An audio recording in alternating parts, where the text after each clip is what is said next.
Buenas tardes, señoras y señores. El Centro de Riojano les agradece, aunque han venido muy poquitos, bueno, están en el número correcto, que su presencia, tanto si son socios como si no. Creo que lo van a pasar bastante bien porque vamos a hablar de una figura muy importante, por lo menos para España, que es Sagasta, Práxedes Mateo Sagasta. Y les estaba comentando a mis compañeros que, pues, si no lo sabían ustedes, algunos seguro que sí, Práxedes no es el nombre de un señor, es el nombre de una señora. Es femenino, aunque no lo parezca. Bueno, pero como eran tan originales en Torrefilla, en Cameros, que es un pueblo que yo conozco perfectamente, porque mis tíos tienen una casa en Estares que está a 3 kilómetros de Torrefilla.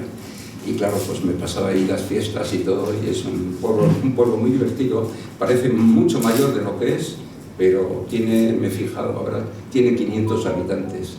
Cuando yo iba a jugar allí, por lo menos 2000, claro, habría veraneantes, que no, es lo que no hay ahora. Bueno, entonces, ya saben ustedes que tuvo el honor de nacer en Torrefilla, en Cameros, nuestro amigo Práxedes Mateo Sagasta. Y Práxedes Mateo Sagasta, pues hombre, es una de estas personalidades que nos hurtaron y que yo tuve que aprender un poquito, porque en mi casa yo me quedé sin padre con 4 años y claro, éramos 3 hermanos y estas cosas, y me criaron toda mi familia. En mi familia había gente muy divertida y había hasta un general que le picó la mosca en África y se tuvo que meter en un pueblecito que se llama Sorzano. Bueno, pues estos eran todos mi fuente de conocimiento y ellos me hablaban muy bien de don Práxedes Mateo Sagasta. Eran sagastinos y, en fin, cuando ciertamente necesitó un poco de ayuda y tal, pues 2 abuelos míos que no se conocían, yo ni había nacido ni mi madre tampoco, pues cooperaron para darle garantías al señor Práxedes Mateo Sagasta, que no las necesitaba porque económicamente estaban muy bien, muy bien. Su padre era un comerciante importante y su madre, pues yo creo que también tenía muchísimo dinero. Bueno, él no le hacía falta el dinero y ni mucho menos tal, porque además era un chico muy aplicado, fue el número 1 de su promoción como ingeniero de caminos, puertos y canales, y toda su vida y su trayectoria política fue muy original, porque si algo tenía Sagasta era buen redaños y valentía. Y con muy poquito, no sé si tendría 12 o 13 años, Práxedes Mateo Sagasta se hartó de estudiar en Logroño, me supongo que iría al instituto, no lo sé, pero creo que al instituto, porque además luego se llamó Instituto Práxedes Mateo Sagasta, ¿no? ¿Qué instituto lo crea él? Ah, lo crea él. Bueno, pues va a un instituto que crea él con su propio nombre. Bueno, todas estas cosas me río porque son muy divertidas. Entonces España, saben ustedes perfectamente que era un país muy triste, muy tristón. Y yo creo que él influyó para que se creara un espíritu más acogedor. Y con Cánovas del Castillo, porque lo mataron, pero también era un hombre bastante divertido. Y luego María Cristina, la reina, siempre le saludaba a Sagasta: Práxedes, pasa, pasa, a ver, ¿qué me pides para La Rioja? Ese era su saludo. Bueno, y luego quiero darles también un toque de pintura que les va a encantar. Práxedes Mateo Sagasta ya era ingeniero de caminos y estaba en Sanabria, en el pueblo de Sanabria, haciendo un puente. Lo primero que le encargan, con 23 añitos, era un puente. Y estaba haciendo el puente. Y en sus ratos así de descanso, se iba a un parquecito y leía ahí un libro. Y se lo voy a resumir mucho. Y se fija en una chica. Él, con 23 años, la chica creo que tenía como 16. Y la asalta un día que iba con su madre. Era impulsivo. Les dice, perdón señora, que yo quisiera hablar con usted. Y ya que lleva a su hija también, que esté. Y su marido, me gustaría que estuviera, porque sin su marido, y dale con el marido y dice, pues mire usted, si quiere y tiene tanta prisa, a esta hora en el parque vamos a venir con su padre y su marido. Y así fue. Y lo primero que le suelta es que se ha enamorado de una niña de 16 años y que se quiere casar con ella. Y claro, se quedan los padres, como comprenderéis, bastante asustados. Y dicen, este zumbao, ¿de dónde ha salido? Pero bueno, en el pueblo le conocía todo el mundo porque le llamaban el chico del puente. Estaba allí, estaba destinado en Zamora. Y su destino es cuando se mueve porque estaba trabajando en el puente. Bueno, total, que le dicen que no, que de eso nada, que eso es muy precipitado, que no le conocen de nada, pese a que tiene buena pinta, en fin, que no. Pasaron, me parece que 3 años, y esa chica se casó con un militar. Y Sagasta empieza, de todas formas, a representar no una obra de teatro, sino su realidad propia. ¿Estaba enamorado de verdad? Pues sí. ¿Se presenta en la boda? Pues también, en un coche de caballos. Y llega tarde a la boda. Claro. Entonces ya estaba casada la chica. Pero entra, se la echa al hombro, con todos los invitados que no sabían qué estaba ocurriendo, menos su marido y sus amigos, que eran de caballería todos. Se la echa al hombro y se va en el carro que traía, en el andor, no sé, como fuera, y se la lleva. A todo esto montan a caballo, todos que eran militares, con sus sables y todo esto, lo cogen y dicen, fuera de aquí, a ver qué pasa. Y uno le da con un guante que va a haber un vuelo. Entonces Sagasta, que era así, todo lo preveía, pues dice, ¿y qué arma? Dice, sable. Dice, sable, pero si ustedes son de caballería, tienen afilados los sables, yo no he cogido un sable en mi vida, ¿qué quieren? ¿Cortarme la cabeza? Y así era. Y dice, miren, les voy a proponer otra cosa mejor, la pistola. ¿Tienen por ahí un par de pistolas? Pues sí, claro, aquí tengo la mía. 2 balas, 9 metros. Yo sí sé manejar la pistola y ustedes como militares pues también manejan la pistola. El marido empieza a darle al coco y dice, este jovenzuelo no solo me ha quitado mi mujer, sino que encima me voy a ir con un balazo en la cabeza seguro, porque no hay nada más que verlo. Y habló con sus compañeros y les dije, oye, que se la quede, pero que yo también la quiero, que se la quede, joder. Si no vamos a salir aquí todos, vamos a ir, pero con los pies para adelante. Y exactamente, le dice, mire usted, quédese a mi mujer. Y se acabó la historia. Claro, en aquella época no había divorcio. No podías ya echarse atrás. Por lo tanto, tuvo que echarse para adelante y con todas las consecuencias. De tal forma que se encontró que no podía casarse, que en aquella época también era importante, y vivía en pecado, joder, que es lo que le iba. Y entonces, pues pasaron muchos años. Tuvo 2 hijos ya mayores y murió el militar, que fue cuando le avisaron y le dijeron, oye, Práxedes, que ya eres presidente de gobierno, que te puedes casar con hijos y todo. Y además, la reina María Cristina, que le caía muy bien Práxedes Mateo Sagasta, en el buen sentido de la palabra, que sacó de muchos follones, pues, ¿no te importa si soy tu madrina? No, está, bueno, te estaba usted contando, pero ya... Y se casó. Esta es un poco la historia que les quería contar para quitar y limar asperezas de si Sagasta era un demonio, que no. Sagasta era un hombre muy... Lo que pasa es que de muy joven tuvo que espabilar mucho. Torrefía en Cameros es un pueblo un poco apartado de la civilización, pero es una fortaleza en sí. Y es un pueblo que es Cameros. Cameros en La Rioja es una región, por si alguno de ustedes no sabe dónde está, es una región de pastores y de montañas. Son duros como la piedra.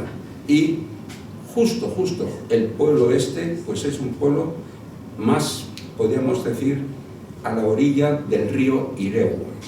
Además, lo baña en doble sentido. Lo que prometió Sagasta a los de allí es que les iba a hacer una carretera porque no había derecho que su pueblo tuviera que apartarse porque está muy apartado. Hizo su carretera, que ya nadie va porque ya, claro, es que ha sido con la tecnología de aquella época. Y, en fin, pues esto es lo que les quería contar para hacerles también una semblanza de Práxedes Mateo Sagasta, que ha venido muy dañada en nuestra historia. Lo primero que Sagasta tenía en contra en aquella época, no en aquella época, en la época que vino después, es que era masón. Pero no era un masón cualquiera. Como Sagasta no podía ser una cosa cualquiera, tenía el grado 33, que no hay mayor grado dentro de la masonería. Y tuvo también otra cosa muy en contra, que fue que perdió, aparentemente, siempre que sus enemigos se acordaban de él, Cuba, Puerto Rico, Filipinas, la isla de Guam y ¿qué más? Y Puerto Rico, donde tengo bastante familia, por cierto. Entonces, esto le cayó cuando no es cierto. Aunque ustedes piensen que Estados Unidos era la potencia, pues sí, era la potencia posiblemente de las más importantes del mundo en ese momento. Estamos hablando de 1886, 80, 90. Pero, ojo, con España. España tenía la flota naval más importante de todo el mundo. Pero dicen que Sagasta, por intereses espurios, que no los veo, pero en fin, pues Sagasta era de los que tenían muchos amigos y enemigos de verdad. Y entonces pues fue un baldón que se continuó ya con la Guerra Civil Española, y los que somos de Logroño, que hemos amado y seguimos amando nuestra tierra, cuando te hablan desde pequeñito quién era Sagasta, porque Sagasta, porque tal, tus abuelos han dado con su firma los avales suficientes para ser diputado, pues Sagasta era como de la familia, ¿por qué decir que no? Y esto es lo bueno que tiene este tiempo, que ya se puede hablar libremente de Sagasta, y la demostración está en estos dos oradores que tengo a mi lado, muy capacitados y muy amantes también de la figura de don Práxedes Mateo Sagasta. Y les doy la palabra. Os presentéis vosotros mismos, ¿no? Perfecto, muy bien. No dura mucho, ¿no? Es que me he quedado aquí en medio porque es la primera vez que estoy en el centro de esta cesa. Muy bien. No ha sido el demérito. Muy bien. Muy buenas tardes. Muy buenas tardes a todos. Agradezco su presencia, desde luego. Como pueden imaginarse, estamos celebrando en esta casa el bicentenario de Sagasta. Exactamente se cumplirá el bicentenario el 21 de julio, que es la fecha en la que él nace, en 1825. 2025, bicentenario. Y como ya ha señalado Félix, pues estamos hablando de un riojano insigne, de un español ilustre, y da la casualidad que también es uno de los fundadores del Centro Riojano de Madrid. Él probablemente sí que fue fundamental para que quienes estaban acariciando la iniciativa de crear un centro riojano en Madrid pudieran en 1901 encontrar el impulso necesario para la creación. De hecho, se le nombró presidente de honor, ha sido el primer presidente de honor, luego ha habido otro, pero ya llegará en su momento. Muere en 1903 Sagasta y la verdad es que, pues hombre, pues desde luego el centro riojano ya estaba constituido y va a seguir. De hecho, en fin, hablaremos luego de los sagastinos, que ha nombrado algo Félix también, pero le sucedió lo que podríamos llamar algún sagastino, de los que mencionaremos por lo menos dentro de un ratito. Bueno, Sagasta fue primer ministro, nada menos que en 7 ocasiones, aunque muchas veces solo se le recuerda, como apuntaba Félix, por el desastre del 98, cuando se perdieron Cuba, Guam, Filipinas, Puerto Rico y, en fin, algunos otros archipiélagos sobre los que, por cierto, hay la duda de si se perdieron realmente, porque diplomáticamente puede que no estén perdidos todos, aunque realmente están abandonados, con lo cual da lo mismo, ¿no? Pero sí que es verdad que en los tratados hubo algunos de los archipiélagos del Pacífico que no se entregaron a Estados Unidos y que se quedaron por ahí un poco... bueno, luego ya saben que hay en el mundo de la política internacional el horror al vacío es una cosa terrible y seguramente están ocupados todos por nosotros, ¿no? Fue también ingeniero de caminos, y aprovecho para saludar a Fernando Mínguez del Colegio de Caminos, que nos acompaña esta tarde aquí, y fue pues además un profesor también en la Escuela de Caminos, aparte de titulado, y de hecho vamos, fue incluso profesor, es un tema que conocía menos, pero que lo he podido despejar justamente con esta conmemoración. Él fue profesor del primer premio Nobel de Literatura, también ingeniero de caminos, José Echegaray. Piensen en otro ilustre ingeniero de caminos de la época, que es don Leonardo Torres Quevedo, que tenía un dicho que hizo fortuna, no sé si dentro de la ingeniería, pero desde luego sí en su biografía, que decía: Dios existe y además es ingeniero de caminos. Para que se hagan idea, el tema es tan gordo como que Florentino Pérez, el presidente del Real Madrid, también es ingeniero de caminos. O sea, ¿qué quiero decir? Pero bueno, yo de Sagasta sí quisiera señalar en ese largo periplo. Él destaca sobre todo, aunque de eso seguramente hablará más a detalle Jorge Vilches, que nos acompaña también en la mesa y a quien agradezco también enormemente el que esté aquí. Fue un hombre que también en lo que es estrictamente docente impartió cursos en más de una ocasión en el Ateneo, y aprovecho también para saludar a Ana Maestro, vicepresidente de la sección de Mitos, Religiones y Humanidades, y a Marian del Caño, que fue jefe de la Junta de Gobierno del Ateneo, que también nos acompañan, porque tanto el Colegio de Caminos como el Ateneo también están celebrando este año, como la Comunidad Autónoma y como el Centro Riojano, como pueden ver, el bicentenario de Sagasta. De hecho, hay actos previstos en ocasiones. Yo creo que con un poco de suerte, ¿verdad, Fernando? Incluso conseguimos hacia final de año, con ocasión del Congreso, ya te avisaremos, Jorge, porque Jorge también está preparando un congreso sobre Sagasta para este otoño, y pensamos en tener un magno acto allá por otoño, en principios de noviembre, sobre Sagasta, contando con la Comunidad Autónoma, con el Colegio de Caminos en el Ateneo de Madrid. Pero bueno, yo quisiera señalar un par de rasgos de Sagasta. Sagasta, en primer lugar, es un hombre de gran simpatía, por situar las cosas en su punto, y creo que lo podemos leer en muchos sitios. De Sagasta, de Cánovas del Castillo, su alter ego, por así decir, ¿no? Bueno, una relación compleja y complicada, pero bueno. De Cánovas del Castillo se decía que se le admiraba y se le respetaba, pero a Sagasta se le quería. Sagasta es un hombre de muy buena entrada, tremendamente simpático. Otra cosa es que fuera muy de fiar, porque también es verdad que en determinadas cosas desde luego fue de fiar y mucho, ¿no? Pero yo creo que Sagasta sobre todo es orador, es un gran orador. Se dijo de Sagasta en una ocasión, concretamente a Zorín, que nunca escribió un libro, un poco por aquello de señalar que si no era un hombre muy culto, pero yo destacaría que fue a cambio un gran orador y un gran periodista. Sí que escribió no libros, pero sí que escribió muchas columnas en un diario famoso de la época, La Iberia, que fue órgano de los progresistas durante mucho tiempo, y él llegó a dirigir junto a Calvo Asensio, y realmente pues luego dio bastante más de sí. Y luego, sobre todo, como digo, fue orador. Conviene precisar aquí que, porque luego se llevan el nombre solo Castelar y Donoso Cortés, como si no hubiera habido más oradores. Y Donoso Cortés y Castelar son dos oradores de primera magnitud. Entren en internet y pongan discursos de Donoso Cortés y, por ejemplo, les saldrá enseguida en Google, sin correr mucho, el discurso de la dictadura. Y si buscan un poco por Castelar, se pueden encontrar con el discurso sobre la libertad religiosa, aquel que empezaba, que todo el mundo hemos oído seguramente la expresión alguna vez, grandes Dios en el Sinaí, ¿no? En fin, que son dos grandes oradores, pero ellos son solo los más grandes, porque el siglo estuvo lleno de muy grandes oradores.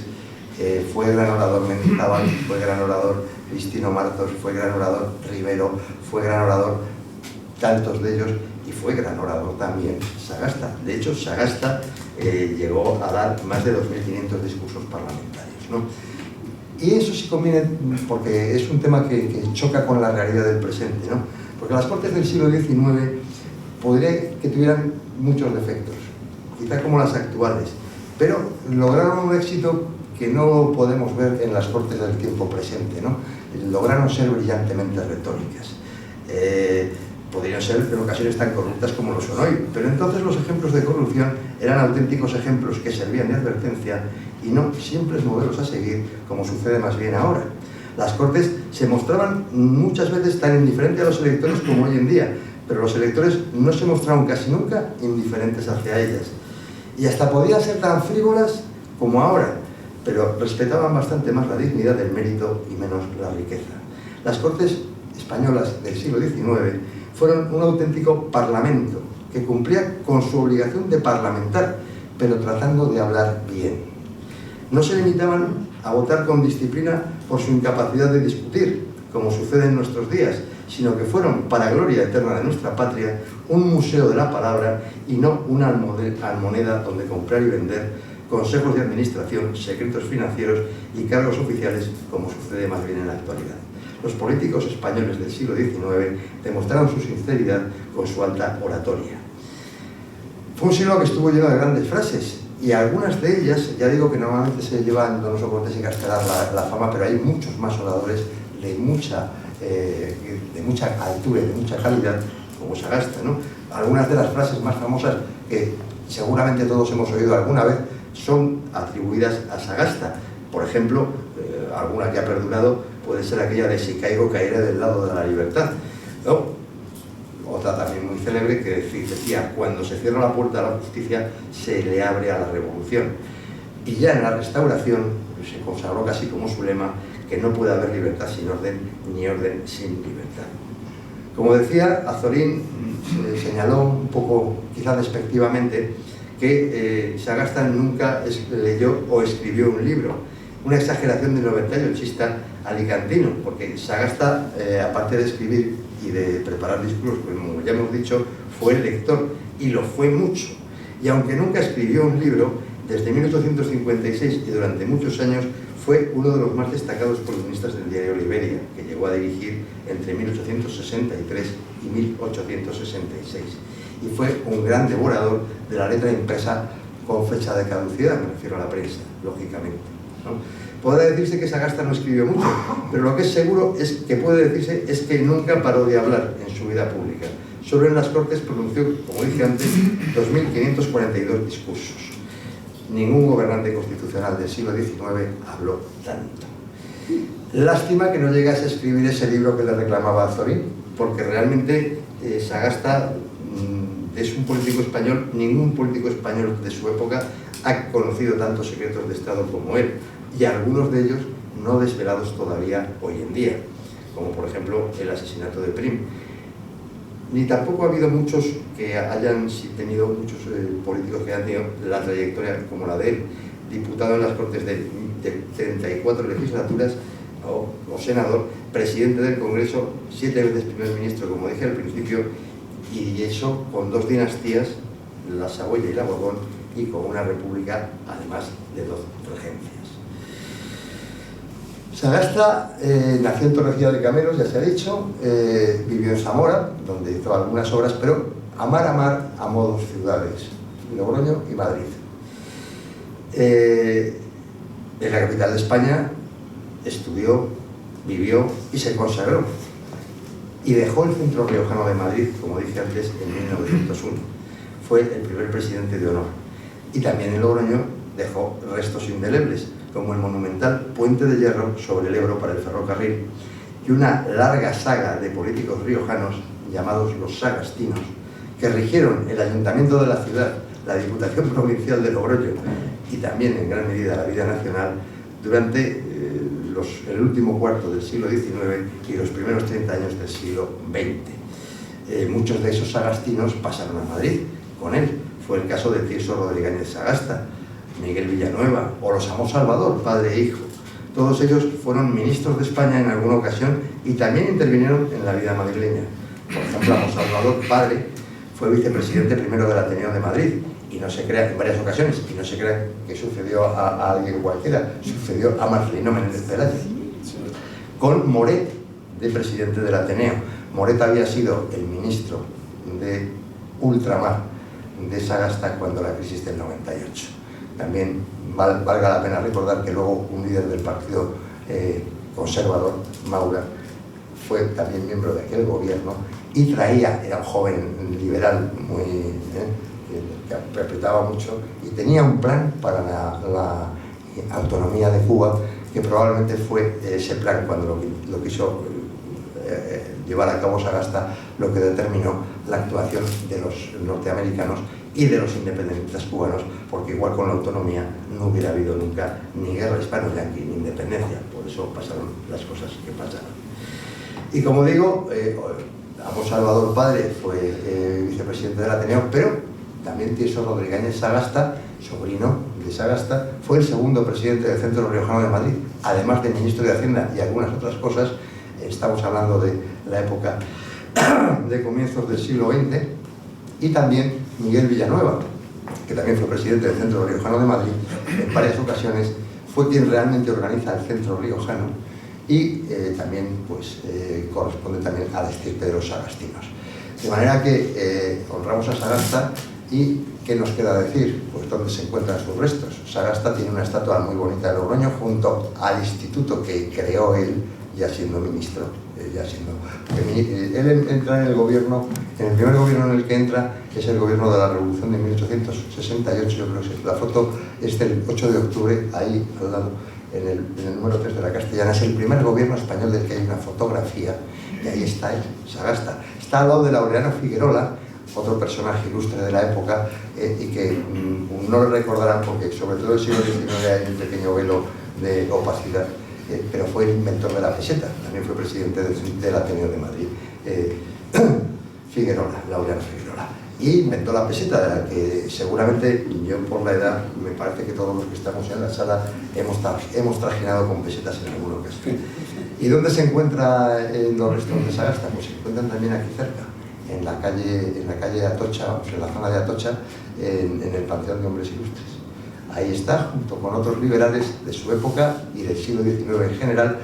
Y, en fin, el Panteón de Hombres Ilustres no es precisamente una de las cosas de las que se pueda sacar pecho, y eso que sin embargo es muy bonito porque no será promocionado nunca.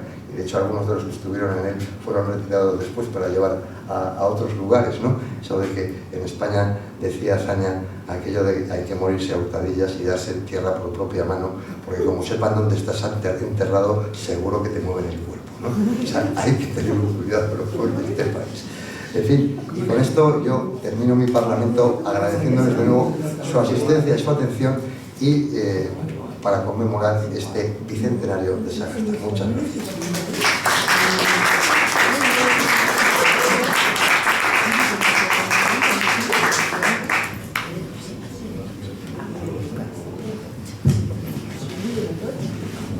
Buenas tardes.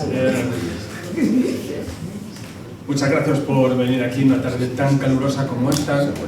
Quiero agradecer a mis compañeros parlanchines, tanto a Félix como a Pedro, la invitación aquí al Centro Riojano para hablar de un político como Sagasta, de aquella clase, aquella élite política tan importante del siglo XIX. Además, hablarlo con un auditorio como lo componéis vosotros, os voy a tutear, porque yo cuando hablo en clase de Ríos Rosas tengo que aclarar que no es un afluente del Manzanares, y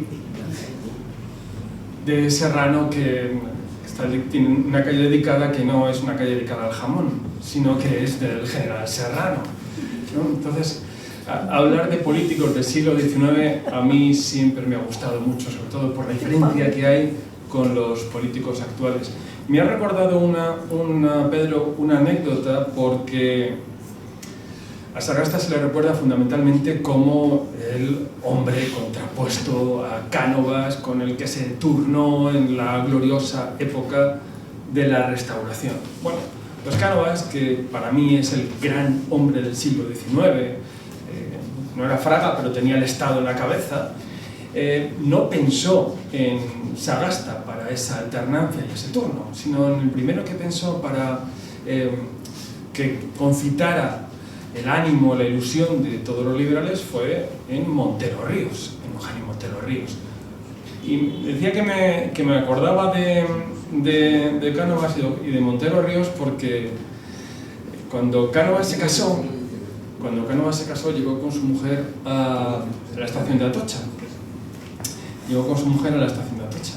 allí le estaban esperando un grupo de personas, de hombres, ¿no? Y le estaban preparando para hacerle un escrache. Así que cuando se montaron en el coche, se subieron los dos, empezaron a gritar: ¡abajo Cánovas, mueran los conservadores! Y les tiraron piedras. Alguna de ellas entró en el coche. Y Cánovas cogió una de las piedras y se la guardó en el bolsillo. Y llegó a casa, y claro, su mujer le preguntó: ¿por qué has cogido esa piedra? Y para ponerla aquí en casa. ¿Y eso? Pues lo voy a poner aquí en casa con este letrero: recuerdo de Montero Ríos. Recuerdo de Montero Ríos. Bueno, pues mi ilusión era contar justamente la importancia de esa clase política que, a pesar de este tipo de anécdotas, de sucesos, de oposición, era una clase política mucho mejor que la que tenemos ahora. Pero no solamente por aquellas cortes, sino también por aquella sociedad a la que se dirigían.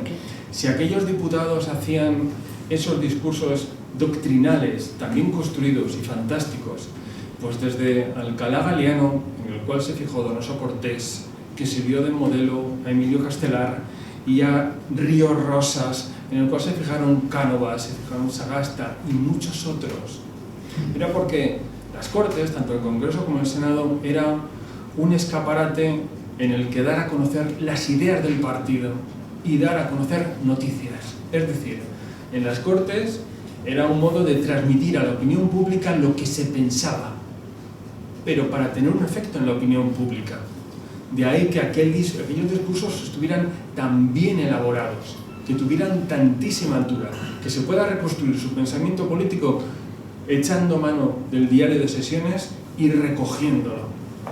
Si hoy los discursos en el Congreso son como son y las sesiones de control parlamentario se reducen a un intercambio de zascas y de chistes, es porque piensan que ese tipo de intervenciones parlamentarias son las que agradan a la opinión pública española y a sus respectivos cuerpos electorales. De ahí también, es decir, tenemos una clase política que, a diferencia de la de Restauración o del siglo XIX, se dirigía a un cuerpo electoral, a una opinión pública diferente, que esperaba otra cosa de sus políticos. Por tanto, el del Sagasta del que yo quiero hablar es de aquel que simbolizó ese tipo de político que nos deparó un siglo XIX que, a pesar de lo que se ha dicho de ese siglo, se le ha denostado porque una parte de la historiografía de los políticos españoles, los de la izquierda, dijeron que no se había hecho en el siglo XIX una revolución burguesa equiparable a la ideal en Francia o a la británica, modelos ideales. Y la derecha nacional católica vio en el siglo XIX el origen de los males de la patria en los partidos, el parlamentarismo, el liberalismo, que tanto se transmitió durante la época de Franco. Sin embargo, si hemos tenido un siglo negativo en nuestra historia contemporánea, ha sido el siglo XX. 52 años de dictaduras y de guerra civil, que se dice pronto. con un cainismo que nos ha llegado hasta el día de hoy. Eso en el siglo XIX no pasó. Cuando acabó la primera guerra carlista, muy cruel que espantó a toda Europa, terminó con el abrazo de Vergara, con la inclusión de los que habían estado en el bando tradicionalista y carlista en el ejército nacional. Es más, muchos de ellos, tanto catalanes como vascos, estuvieron en el ejército español de la Guerra de África en 1859-1860. Es decir, era otro modo de ver el país y de ver la política, con una responsabilidad, una cultura y un patriotismo que era lo que reflejaba aquella clase política y también aquel periodismo. Y así era Sagasta.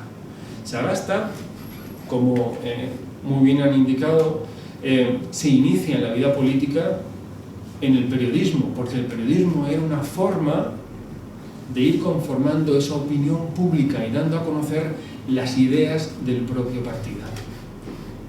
Enseguida, él llega al Congreso de los Diputados y se convierte, claro, en un transmisor de esas ideas. ¿Pero qué? ¿Cuáles ideas?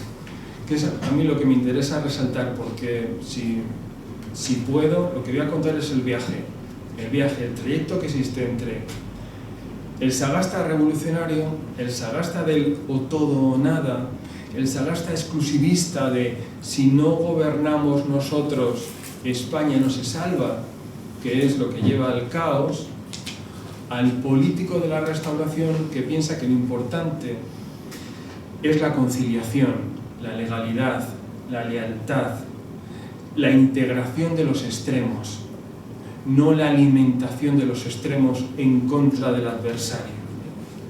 El hacer una política que vaya hacia el centro, que pueda ser no intercambiable, sino respetada por el otro partido cuando el otro partido llegue al poder.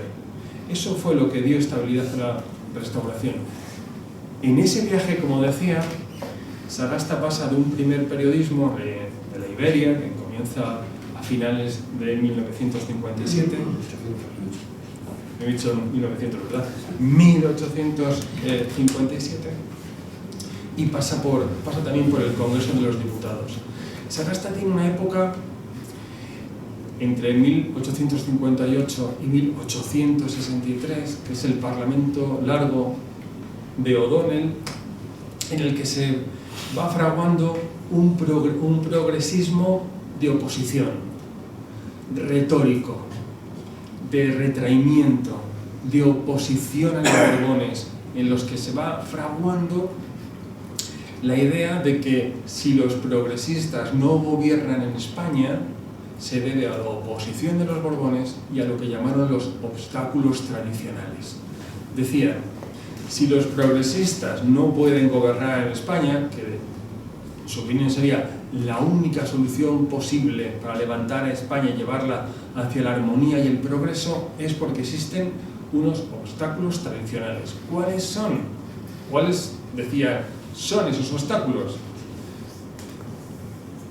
Nos van a sonar enseguida. Los Borbones, la Iglesia y el ejército. Claro, esta última parte del ejército la quitaron, la eliminaron cuando el general Prim se convirtió en el jefe del Partido Progresista. Sin embargo, esa retórica de oposición que Sagasta sostuvo durante mucho tiempo, él fue uno de los adalides, de los defensores del retraimiento electoral, va a hacer que se derive el partido hacia la revolución. Ojo con el retraimiento electoral. Hago una nota a pie de página.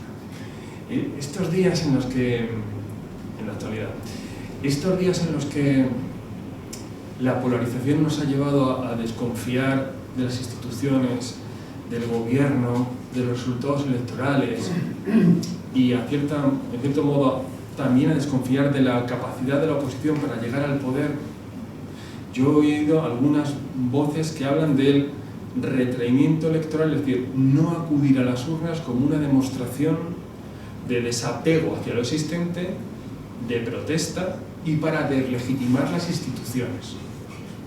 Ojo, eso que puede parecer importante o contundente ya se hizo en el siglo XIX, lo patrocina el Partido Progresista de Sagasta y os aseguro que no funciona. Entonces, en el siglo XIX fue patrocinado, insisto, por Sagasta y el Partido Progresista, la antesala de la violencia y de la revolución, del pronunciamiento, del ruido de sables.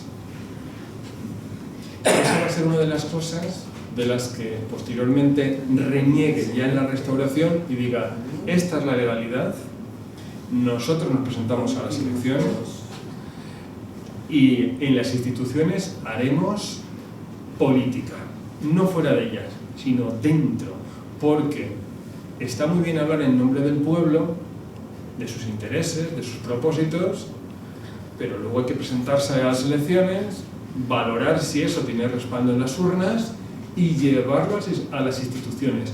Eso es una lección que Sagasta aprende y que Sagasta repite, como vemos. Bueno, de hecho, él en estos años, con este retraimiento, acaba adhiriéndose a la postura del general Prim. Hago aquí un inciso sobre el general Prim. El general Prim no quería hacer la revolución. El general Prim estaba dispuesto, y así lo había hablado con Isabel II. Isabel II fue la madrina de su hija. Bueno, se llevaban muy bien. Isabel II tenía una gran consideración por el general Prim porque en México, en 1861, retiró al ejército español considerando que no podía ser una marioneta de Napoleón III en México. Y aquello le reputó, pues, una gran fama en España, y para Isabel II le dio para considerar que era un gran político, una persona de fiar, leal. A O'Donnell no le gustó nada, no le gustó, porque había desobedecido una de sus órdenes directas. Bueno, el caso es, el general Prim no quería hacer la revolución. El general Prim estuvo dispuesto a formar un gobierno de coalición con sus progresistas y los unionistas. Sin embargo, en 1863 el general Prim no pudo llevar a su partido a las urnas, y si no vas a las urnas no tienes diputados, y si no tienes diputados no puedes entrar en un gobierno de coalición. Uno de los que se opuso a que fuera a las urnas, el que escribió el manifiesto del retraimiento electoral, fue Sagasta. Ocurrió lo mismo en el año 64. Y ahí Prim cambia de opinión y dice: si no puedo llegar al gobierno de forma legal, voy a hacerlo como lo hizo el general O'Donnell, siguiendo la tradición española. Y se le ocurrió la vía del pronunciamiento. El pronunciamiento, a diferencia del golpe de Estado, el pronunciamiento es un modo de presionar a la jefatura del Estado para que tome una decisión favorable, y el golpe de Estado siempre concita un modo de violencia para saltarse la ley y crear un orden nuevo. Es la diferencia entre el pronunciamiento, es típicamente español, y un golpe de Estado. Aquí, sobre todo, lo que hubo fueron pronunciamientos militares. Adopta la vía del pronunciamiento. El primero tiene lugar en agosto, vaya mes para pronunciarse en Madrid, 1864, en agosto, General Prim. Lo hace con muy pocos, en el cuartel de San Gil, que hace poco han sacado los restos enfrente del templo de Devot. Hay unos restos ahí de lo que era el cuartel de San Gil. Bueno, intenta allí pronunciarse, es un fracaso porque el Partido Demócrata no le apoya, son muy pocos, y el gobierno le exilia al general Prim, y le exilia a Oviedo. Yo me iría a Oviedo también, Le exilia a Oviedo, es decir, viene a ser un correctivo pero muy cortito. Sin embargo, Prim está obsesionado por entrar al gobierno a través de un pronunciamiento, y lo intenta otra vez en enero de 1866 en Villarejo de Salvanés, aquí en Madrid, y ahí ya está Sagasta. Esta vía del pronunciamiento, colindando con la revolución, le gusta. le parecía entonces a ese joven Sagasta, tan atrevido como hemos visto con las mujeres, también con la política, le gusta esa vía ilegal o alegal, violenta para presionar a las instituciones.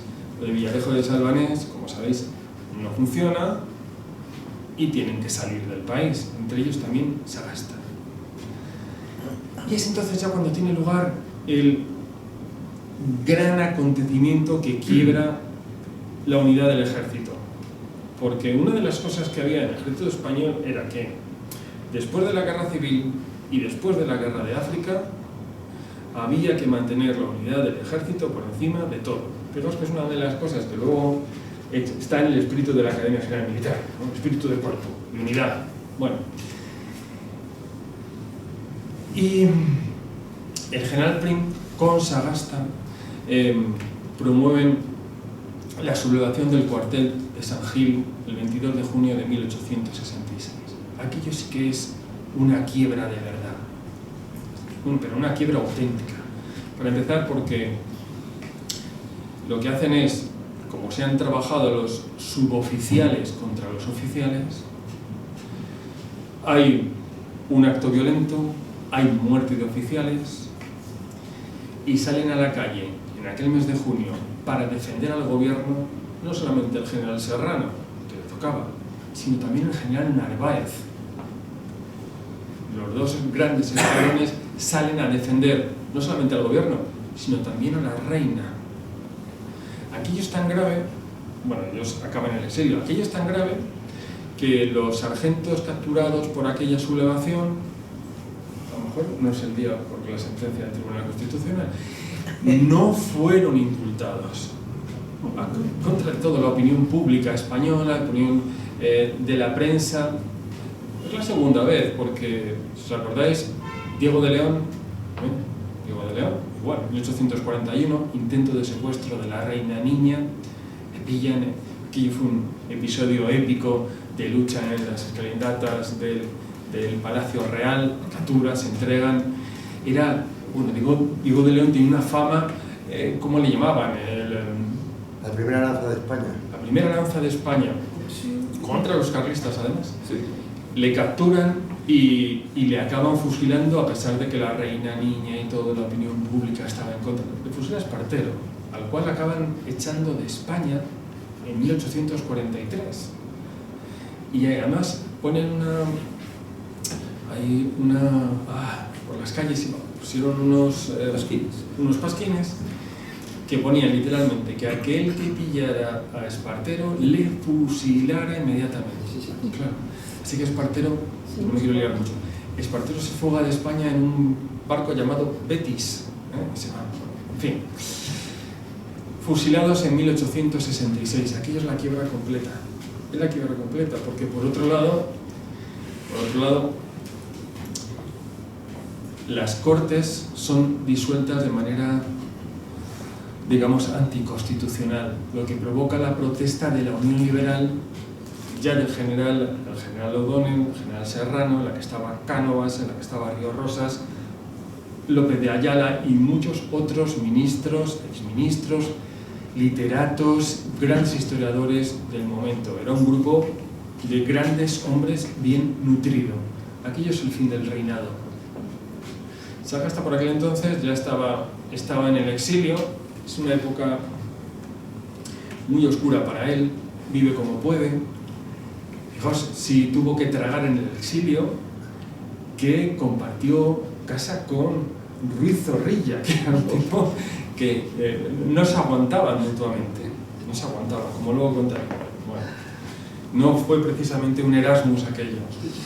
Y él vuelve con la Revolución del 68, en septiembre, todo triunfante, pero para ese baño de realidad, él asume el Ministerio de la Gobernación.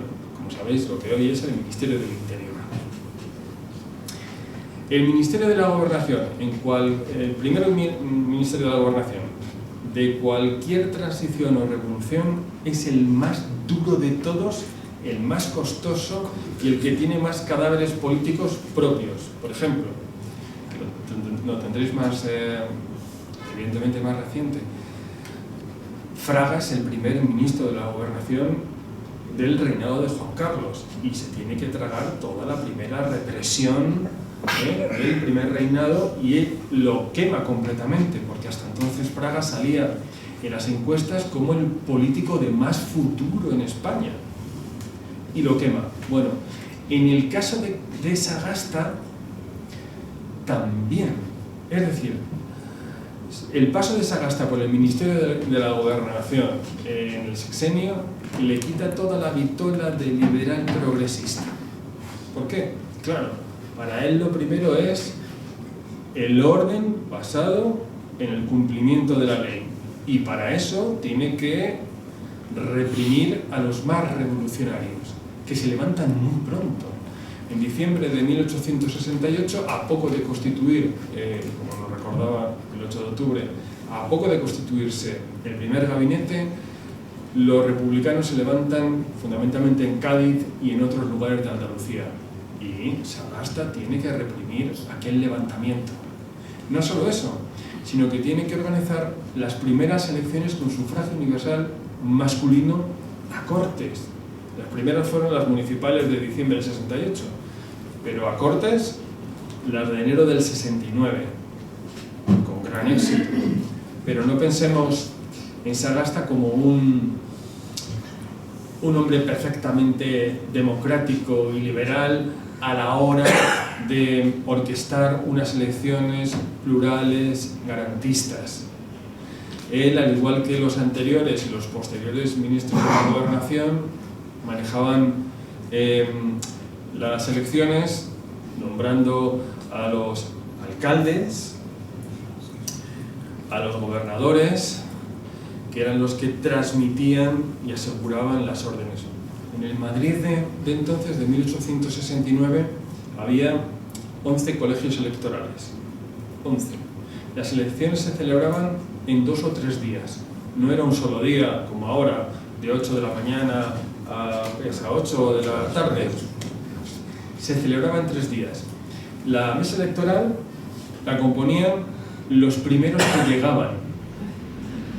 No era garantista en el sentido de, hablabas antes del Félix del centro, no lo componían interventores de los partidos, sino que, por ejemplo, si entraban por la puerta 4 o 3 del Partido Federal o de los carlistas, que en Madrid también había, componían la mesa y eran los que velaban por esas elecciones. Pero es que antes de eso eran los alcaldes los que daban las cédulas electorales, es decir, los que establecían el censo, quiénes podían y quiénes no podían votar. Y se ponía en la calle, en los árboles, en las paredes, se ponían las listas electorales para comprobar quién podía votar.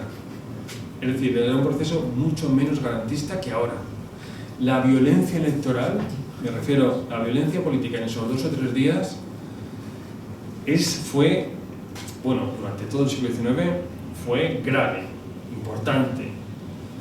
Si hoy ocurrieran cosas como las que ocurrían entonces, yo he leído mucha prensa del XIX y en los sueltos de la prensa de entonces se podía leer tal candidato en esta circunscripción ha aparecido muerto junto a sus 2 hijos cuando... un suelto. O sea, no era la portada, el titular, no, era algo bastante corriente. Existía también, que lo va a poner en marcha Sagasta en ese Ministerio de la Gobernación, la partida de la porra. La partida de la porra eran como unos matones, aquí en Madrid era Felipe Luz Cantal, unos matones que se dedicaban a intimidar a la oposición. Por ejemplo, fue muy famoso en Madrid esta partida de la porra. Se llaman de la porra no por los churros y porras, sino porras. En Madrid, por ejemplo, sabéis que cuando se barajaron muchos nombres para ser rey de España, cuando se barajó el de Amadeo de Saboya, la prensa republicana y también la carlista sacaron aquello de España para los españoles y todos los prejuicios sobre los extranjeros y en particular sobre los italianos. De manera que Amadeo se convirtió en Macarroni I. Macarroni primero. Pero llegaron al punto de estrenar una obra de teatro titulada Macarroni primero. ¿Y qué pasó en el estreno de Macarroni primero? Bueno, pues que irrumpió la partida de la porra, con porras en las manos, y disolvió aquella circunstancia. Era una España muy curiosa, ¿eh? Uno de los candidatos al que le gustaba mucho a Prim, y por tanto también a Sagasta, era el alemán Leopoldo Hohenzollern-Sigmaringen, un príncipe alemán. Bueno, lo repito, Leopoldo Hohenzollern-Sigmaringen. Aquí la prensa le llamó Leopoldo Oleole Simeligen. Claro, aquello ya, en fin, podía destruir la reputación de cualquiera. Bueno, Sagasta estaba entonces muy pegado a Prim, y el problema fundamental de Prim, uno de los problemas fundamentales de Prim, era encontrar un rey para España. El primero que pensaron fue en Fernando Coburgo, el rey viudo de Portugal. Rey viudo, pero no solo, porque se había retirado al Palacio de Sintra, que no sé si lo conocéis, es una maravilla, y se había retirado con una cantante alemana. Y ahí estaba el hombre tan tranquilo, viendo pasar los días y las noches, cuando le llegó aquella comisión española ofreciéndole la corona de los españoles. Claro, Fernando dijo: va a ser que no, muchas gracias, prefiero quedarme aquí en el Palacio de Sintra escuchando los cánticos en alemán de mi señora. Eso pasó. Bueno, también se le ofrecieron a Tomás de Saboya. ¿Qué pasaba con Tomás de Saboya? Que tenía 13 años. No los 13 años de ahora, que 13 años y en fin, ojalá fueran al servicio militar. Eran 13 años de entonces, que eran niños. Cuando la madre de Tomás se entera, yo he visto las cartas a Víctor Manuel II, se vuelve loca.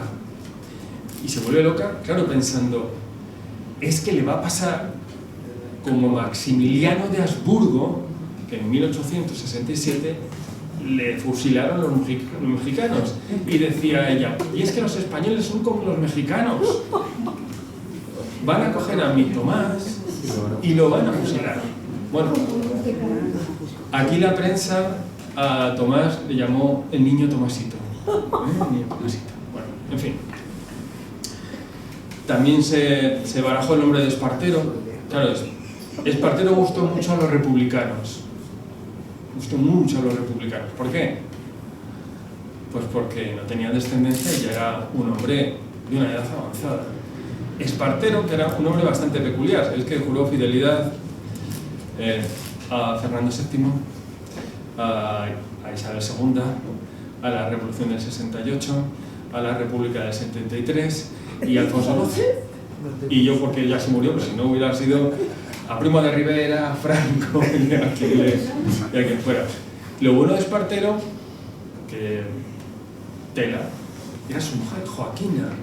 Jacinta. Sí, perdona, Jacinta. Joaquina es la de Carmen. Jacinta, que era la realmente inteligente. Las cartas buenas del archivo de Espartero son las cartas de su mujer, que tenía una visión política. Que es, hacer la historia de las mujeres de aquella clase política está por hacer y es muy interesante. Bueno, también estaba la mujer del general Serrano, que era tela. Bueno, que me lío. Nuestro amigo Sagasta. Exacto. Exacto. Que me pierdo con las anécdotas. Nuestro amigo Sagasta. No contentos los republicanos con darle ese ajetreo en diciembre del 68, se vuelven a levantar en armas en septiembre. Bueno, un momentito, no le quitemos tareas a Sagasta, porque en julio del 69 se levantan los carlistas, una típica algarada que acaba muy pronto, gracias a Cándido de Nocedal acaba pronto, pero en septiembre del 69 se levantan de nuevo los federales. Se levantan los federales, además, se habla de entre 30.000 y 40.000 milicianos armados. Y se levantan por lo siguiente. En Tarragona habían hecho una manifestación sin autorización del alcalde, los federales. Además, si ves las litografías son muy parecidas a las de ahora. Yo creo que incluso decían si se puede, yo creo que también, ¿no? Y manifestación sin consentimiento del alcalde. El alcalde, muy listo, se fue de la ciudad y encargó al teniente de alcalde que fuera a la manifestación a decirles que aquello no estaba autorizado. Cuando el pobre teniente de alcalde se plantó con 2 alguaciles delante de los federales le acuchillaron, le arrastraron por la ciudad y lo tiraron al mar, ¿no? Bueno, aquella sagasta le pareció indecoroso, un poco feo sí que fue, ¿verdad? O sea, poco apropiado. Y, claro, se decidió a suspender las garantías constitucionales en aquellas zonas que habían cometido estas tropelías.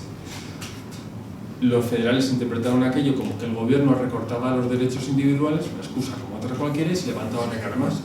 40.000 hombres. Lo reprimió directamente Prim, acabó con ellos, provocó el retraimiento de los republicanos federales, cosa que tampoco sirvió para nada, pero desgastó la vitola de liberal también de Sagasta. Sagasta fue entonces cuando en el Congreso, todavía en las Cortes dijo: más que derechos inalienables son derechos inaguantables. Inaguantables. ¿Por qué? Claro, porque decía, está muy bien garantizar en la Constitución los derechos individuales, pero estos tienen su ejercicio, su uso tiene que estar regulado. ¿Por qué? Bueno, porque no están establecidas en los españoles las costumbres públicas liberales. Y al final, la revolución va a degenerar, como pasó en la República, en caos y en anarquía. Bueno. Sagasta le cogió gusto al Ministerio de la Gobernación y siguió durante 2 años, hasta el año 72, pero con una peculiaridad. Y era no solamente que Prim había sido asesinado, sino que el Partido Progresista en el que él había crecido y se había formado parecía que iba a desaparecer. Sagasta quiso resistirse a eso. Él quería que el Partido Progresista continuara durante el reinado de Amadeo de Saboya.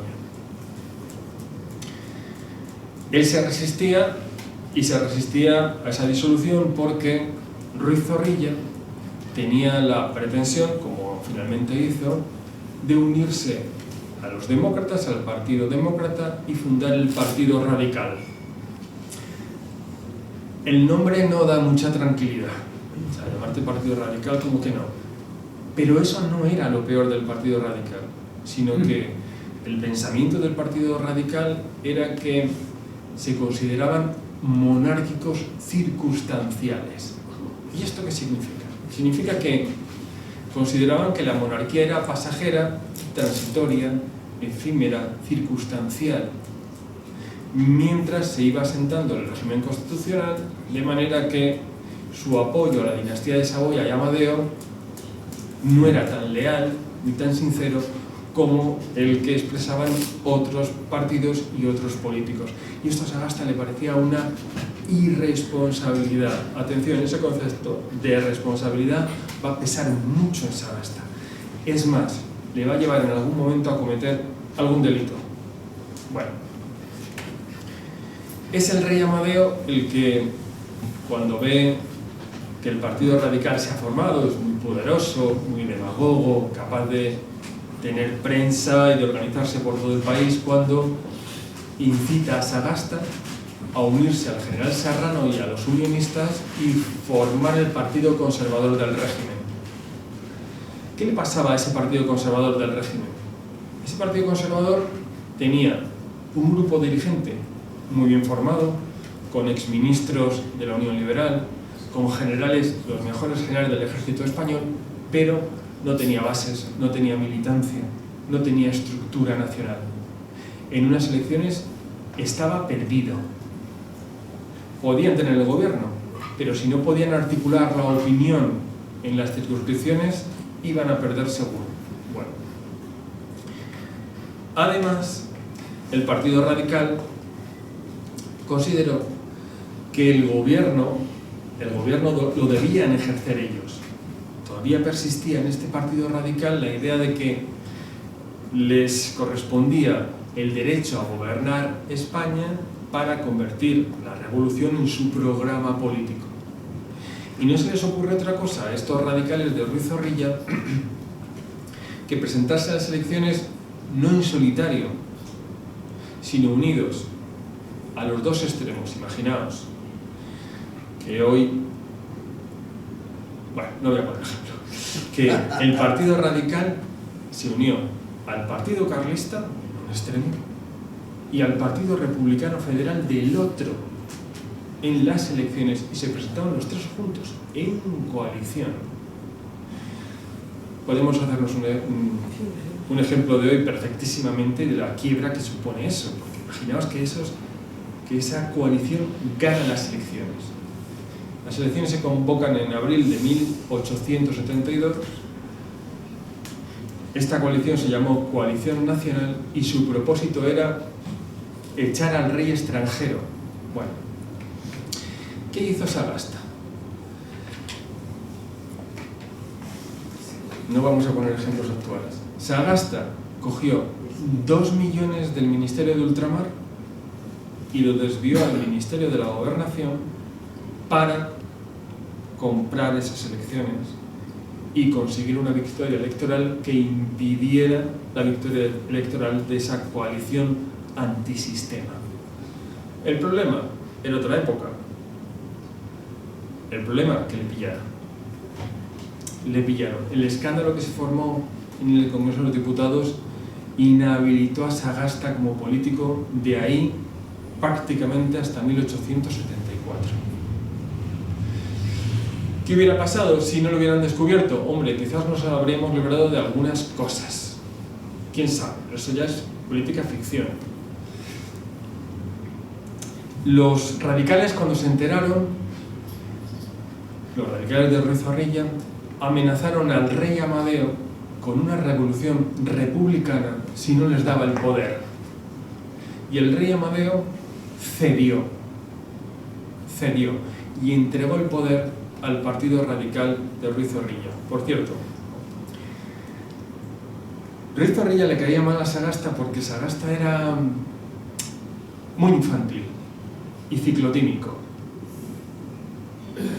Cuando Ruiz Zorrilla ve que pierde las elecciones, él se retira a su residencia de la Taboada con su mujer. Y se retira y dice, la política no es para mí. Como la política no me da lo que yo quiero, me retiro yo de la política. Y se fue a su residencia. Cuando esta amenaza del Partido Radical sobre Amadeo funciona, Nicolás María Rivero y Cristino Martos organizan una romería hasta su casa. Alquilaron un tren, porque entonces los trenes se podían, eran empresas privadas, se podían alquilar, alquilaron un tren, les acercó hacia la casa, pero claro, no existía una parada de tren a la de su casa, porque estaba en el pueblo, está en mitad del campo, así que les paró el tren, bajaron, se habla de unas 300 personas, bajaron y fueron andando durante 3 horas, le digo, en romería hasta su casa. Cuando llegaron, que era de noche,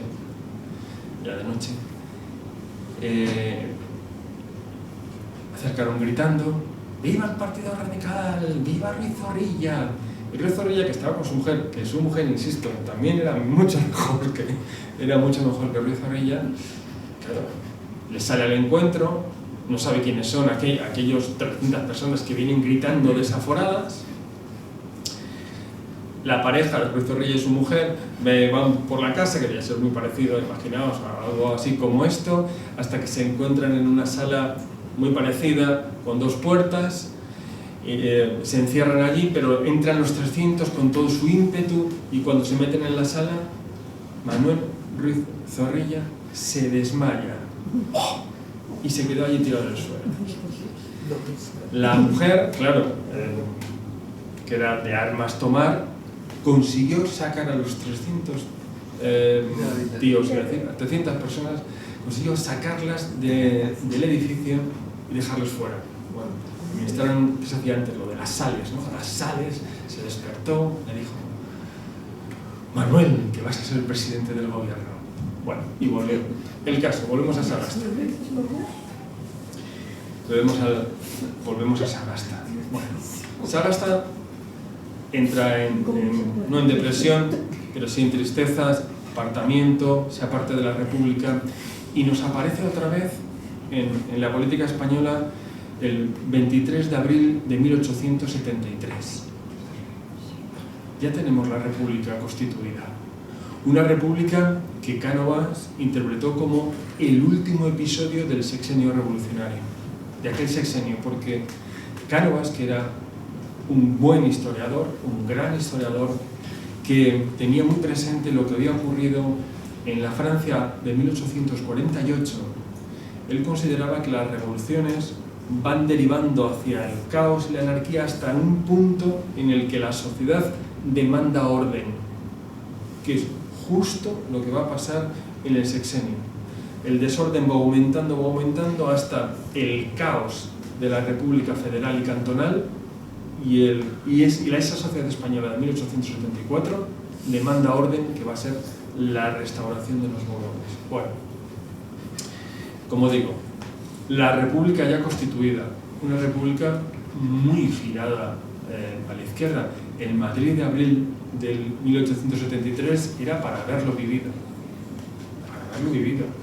porque las milicias republicanas, gracias al ministro de la Gobernación, que entonces era Pi Margall, estaban armadas en detrimento de las fuerzas del orden, porque como el gobierno no podía comprar fusiles ni armamento, que no tenían cash suficiente, se lo quitaron a los carabineros, a los guardias civiles y a las tropas, de manera que dieron las armas a los que luego fueron a originar todo el caos, un caos además revolucionario y golpista en muchas ocasiones.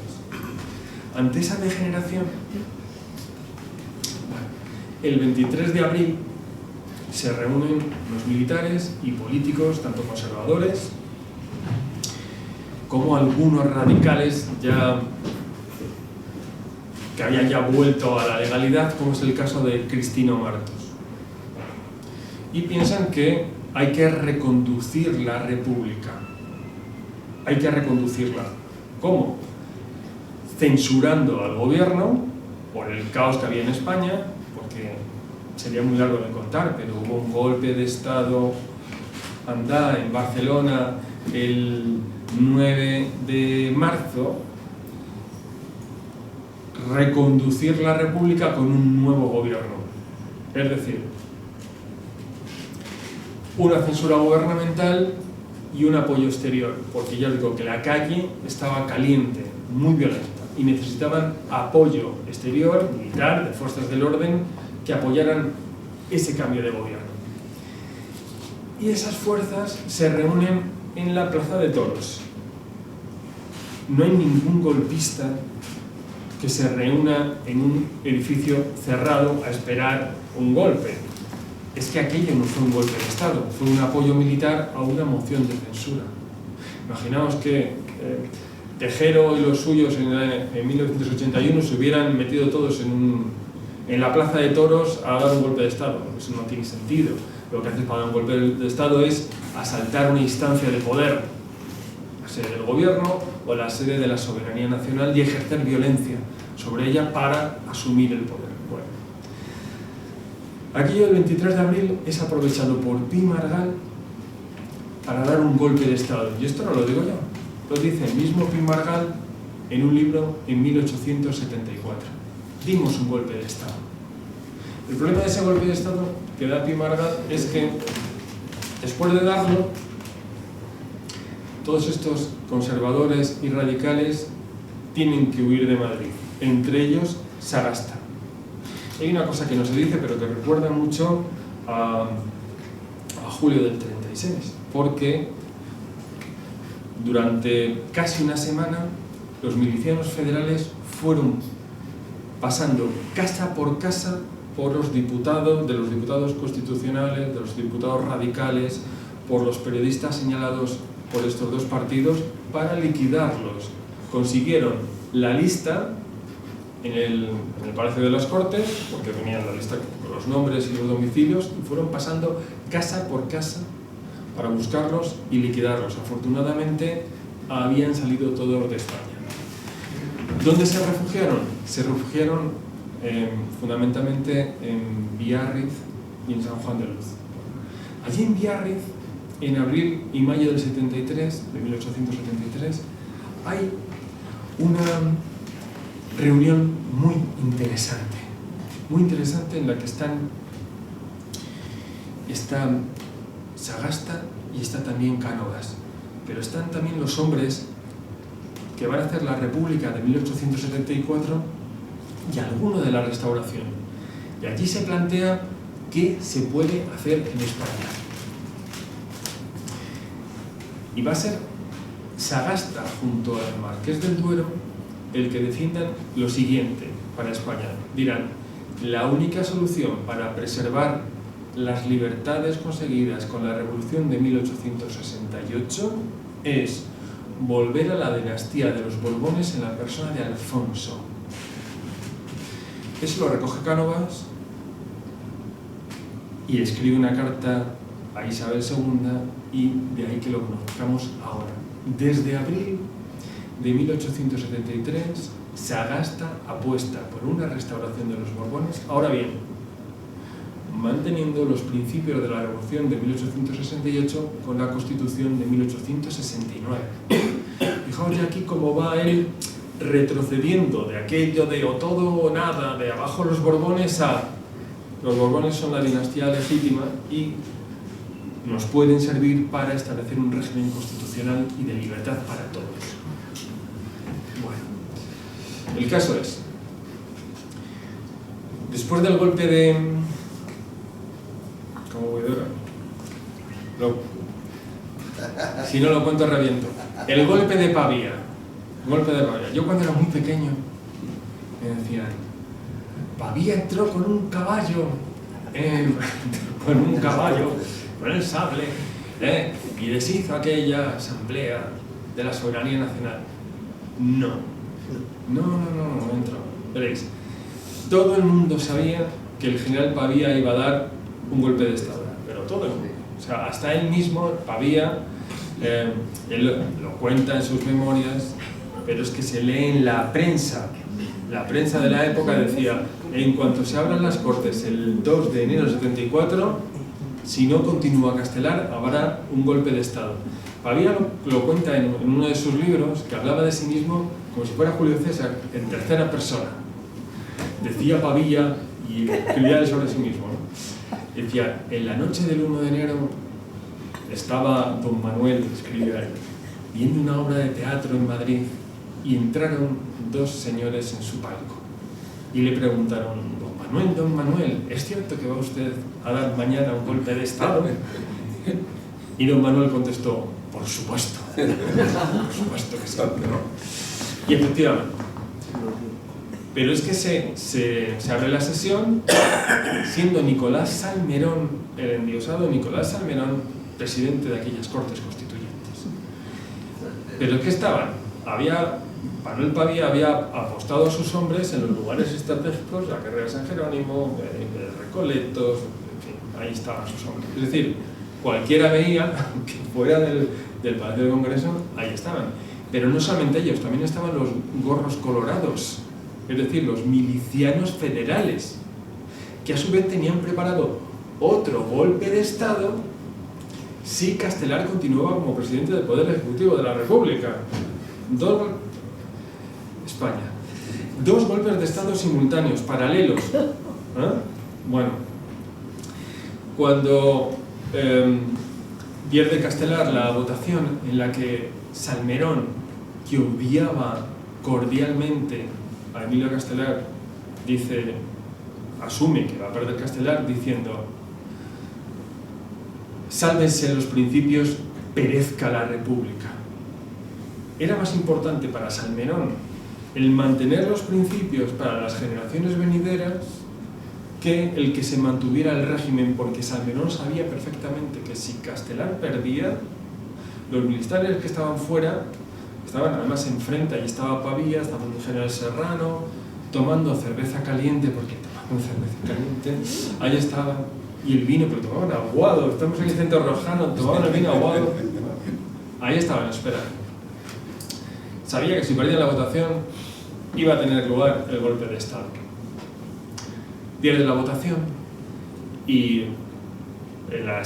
conocéis el salón de plenos, en las tribunas, se vacía. Unos van a negociar el gobierno que lo iba a presidir Eduardo Palanca, hubiéramos tenido el presidente Palanca, más o menos como este, el presidente Palanca, y el resto eran informadores de los que estaban, de los golpistas que estaban fuera. El gorro colorado que había allí, un corneta, avisa a los comandantes de la milicia federal que estaban en una taberna del Paseo del Prado. Llega allí: señores, hemos vencido, vamos a tener un gobierno de Eduardo Palanca que va a reconocer el cantón de Cartagena. De ahí que el cantón de Cartagena resistiera hasta el final, porque pensaba que el gobierno iba a reconocer su existencia. Bueno, ¿de quién era el momento? Era el momento de los otros golpistas. Hasta Emilio Castelar, que yo lo publiqué en un libro sobre la Primera República, está en los papeles del embajador británico y en los papeles del embajador italiano. Emilio Castelar avisa al general Serrano, del cual era amigo, y le dice: es el momento de actuar y de entrar. Así que Pavía manda primero a las tropas de reemplazo, chavales de 18 a 20 años que entran en el Congreso y tienen que preguntar a los ujieres que por dónde se iba al salón de plenos. Pues no, perdóneme usted, ¿dónde se va al salón de plenos? Por el pasillo, entonces sabéis cómo se va, ¿no? Un pasillo, una puerta, claro, cuando llegan a la puerta, allí están algunos de los diputados federales todavía, hombretones, claro que les cogen a alguno, le cogen el fusil, se lo tira porque eran chavales. Así que Pavía se da cuenta del error, porque Pavía siempre iba, su ejército iba con la tropa de reemplazo, que no tenía el adiestramiento suficiente, y con unos cuerpos con más experiencia, que normalmente eran guardias civiles y carabineros. Como en este caso el golpe falla la tropa, fallan los chavales, y lo que hace es enviar a la Guardia Civil, que, claro, eran hombres experimentados que ya habían estado en el ejército, comandados además por el coronel Iglesia, sin ese, Iglesia, que eran precisamente la guardia que tenía el Palacio del Congreso, así que ellos sabían perfectamente dónde se iba al salón de plenos. Cuando entra ya el coronel Iglesia, se planta delante de Salmerón y le dice que por orden del general Pavía tiene 5 minutos para desalojar el local. 5 minutos. Salen todos disparados, no sé si conocéis las ventanas salen por las ventanas, salen por donde pueden. La mesa, que era de salmeronianos, se reúne con Salmerón en una sala. Aquello se disuelve. Bueno, como nota, Salmerón se enfada tanto con Castelar que no se le ocurre otra cosa que falsear el acta del diario de sesiones. El diario de sesiones que conocemos hoy está lleno de bravatas.